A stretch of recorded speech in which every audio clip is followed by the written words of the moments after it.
શાસ્ત્રમાં બાપ કોઈને ખબર નહોતી હોતી, જેટલો ગુરુ દેખાડે એટલું દેખાય છે.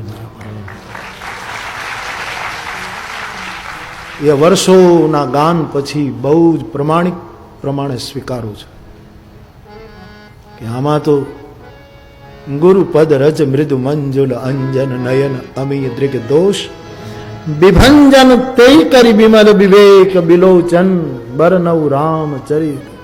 શાસ્ત્રોને તો તાળા લાગ્યા છે સાહેબ. કોઈ સદગુરુ કૂચી આપે તો જ દરવાજા ખુલે છે, નહીં તો નથી ખુલતા સાહેબ. માથા પછાડો દરવાજે, બૌદ્ધિક લોકો દરવાજે માથા પછાડો, ચાવી ગુરુ વગર નથી. આ કૂચી મારા ગુરુજી ને, કૂચી મારા ગુરુજી ને, એવા ગુરુજી મળે તો તાળા મારા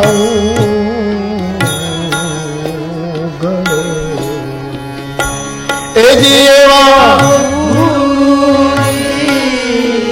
મળે તો તાળા મારા ગળે. આ માનવું જ રહ્યું.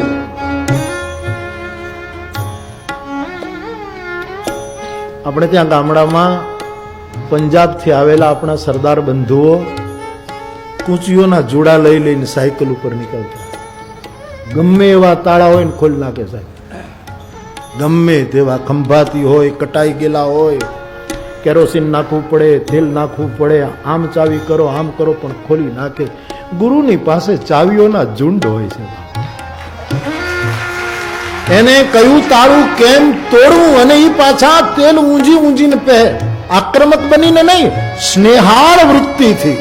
હાથ રે અડ્યો ને કાયા થઈ એમ નહીં,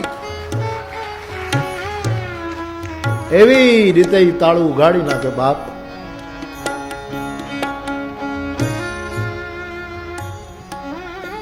ગુરુ કૃપા વગર સંભવ નથી થતું. એની કૃપા ન હોય તો બીજી જ મિનિટે ભૂલવાડી દે છે.